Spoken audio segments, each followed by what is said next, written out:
I'll just say a brief word about the poem. It's a little bit of West Virginia history and a lot of pride. And I travel a lot, and I can tell you with sincerity, I'm increasingly proud of our home city here in Wheeling. The poem was commissioned by the Wheeling National Heritage Area for our celebration of the sesquicentennial. I thank those people, and the poem ends with a quotation from John F. Kennedy, who spoke here at 50 years earlier than the sesquicentennial, and that will come clear. The epigraph is by my predecessor, Irene McKinney. A song for West Virginia. We give the mountains our names, and they stand still. Mountains called Nathaniel, Cole, Cheat, Blair. Rivers called Potomac, Kanawha, Greenbrier, New, Elk, Ohio. Remembered places, Droop, Greenbank, Arthurdale, Blennerhassett, Matewan. Beauty and tragedy, heroism and courage stitch the patches of our history's quilt. These are not easy times, nor were theirs. 1863, not easy.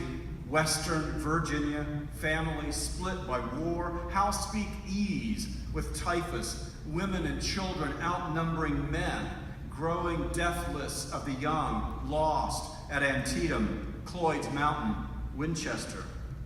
Nor are ours easy.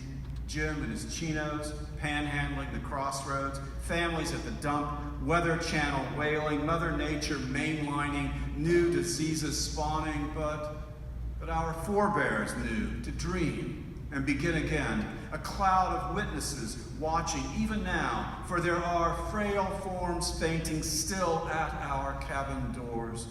Forgotten and remembered names, let our fingers trace their scars on the skin of who we might yet be. Shawnee, Cherokee, Adena, our ancients dreamed. New God, new art, new words. Who is there to mourn for Logan? Not one.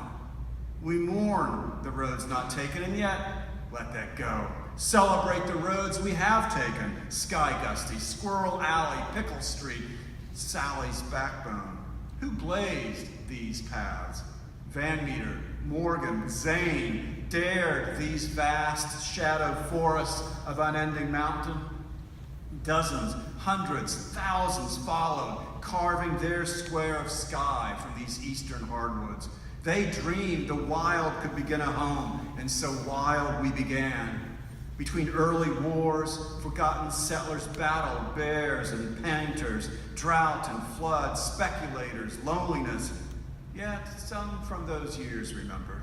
Gas in Wellsburg, with words, captured Lewis and Clark. Booker T learned freedom here, dreamed it forward for generations, and some rode the very steamboats dreamed by James Rumsey. Steamboats. In 1851, a Swedish nightingale stepped off one and sang. Jenny Lind sang, and only blocks away from here, a century later, Eleanor Stever sang Lured Angels with Strauss, Wagner, Rossini. Throughout these hills, song and music, Blind Alfred and George Crumb, Melvin Wine and Hazel Dickens, Chew Berry, high and low notes, each could hit them all, hit them like Brett out of the ballpark. West Virginia. Brick streets and churches dreamed and begun here. Here, Alexander Campbell and Matthew Clare dreamed God, and keeping their paths straight, thousands joined them. Who knows even now where the line is between dream and fact, between creation and Big Bang? Free mail and 4-H camps dreamed and begun here.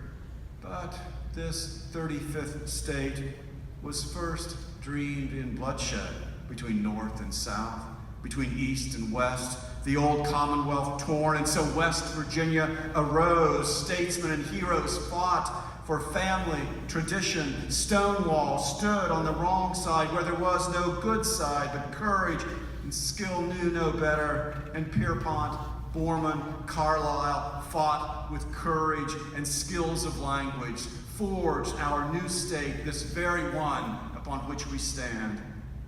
Anna Jarvis dreamed and began Mother's Day here. Golden, delicious apples dreamed and begun here at Big Ben. John Henry, to whom even poets bow their heads, hammered hard and hammered fast. And Chuck Yeager flew fast, faster than these sentences, than even their sound. Homer Hickam dreamed the sky itself, dreamed shaped rockets, then words to tell his story. And Adrian Malott reached between the stars to the dark matter, dreamed the very structure of the cosmos. And John Nash dreamed numbers in his beautiful mind, played games where good money trumps greed. And Mary Lou Retton dreamed a single number, a perfect 10.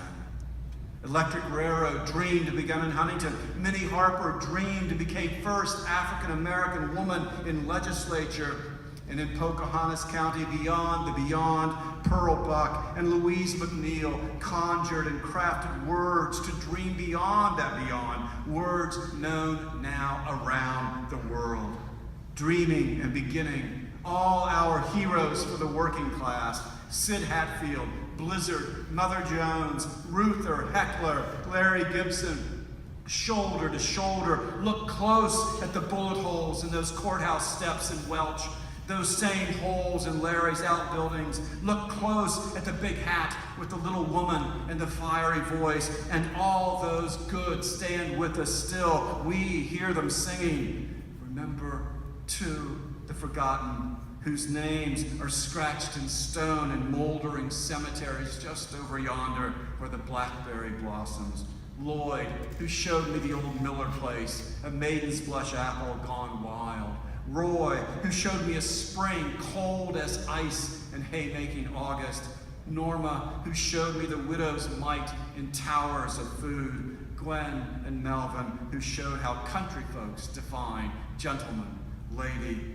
Maestro, let us play a tucket on those fiddles. Let them ring, let the bells chime, let a sanctus slide, echo down the Ohio, up the Kanawha, anew the Elk. Sing those liquid notes of the rivers. Mountain water makes the difference, the old slogan said, and still does. Moonshine and springshine, cold and fire have tempered our blood, and here we yet stand. Here we dream and begin again. So whoop it up, this celebration. Dream it big. Add names to this song, yours, mine, and all those to come. Do as our ancestors across the waters did. Light bonfires atop hill and mountain. Let the message travel from Charleston to Bluefield, from Williamson to Harper's Ferry, and back to Wheeling, that mountaineers are still free. Someone carve a story, a blueprint of just what might yet be done, what might be said. Someone scavenge the detritus of a flea market, take hammer or brush, assemble new dreams for rust and whitewash, annunciations, the Fulton Dairy Queen, and on the back porch, Bonnie and Paul once again spin us the old stories new, the preacher on your mother's lap, the monster stick that hooks a bear, and listen again, the old tunes, the long ago mornings, the lost ones. Listen to Wilson Douglas, Phoebe Parsons, Harvey Sampson, whose fiddle leads us through those piney mountains. Scrape and trill, drone and run like a river through the mountain's heart. 153 years now, and hundreds more to come. Think of it. Take up the pattern of those who've given us their lives. Take up the patches of this history quilt, this dream-flagged quilt. Wave it high and walk proud these crumpled folds and crags of mountain and valley, these green rolling hills, and let no man haul it away. No coward with a bankroll buy us out. No circus fast talkers take what's ours. And what a dream, still ours, still new, just beginning. Again that bell, again those trumpets, fiddles, drums, hands together, how sweet the sound. Let us clap, let us sing, and though we know, President Kennedy, that the sun indeed does not always shine here in West Virginia, you were right. These, our people, always do and always will. West Virginia, you are my home, our home, Forever may you sing, and forever may you shine. Thank you very much.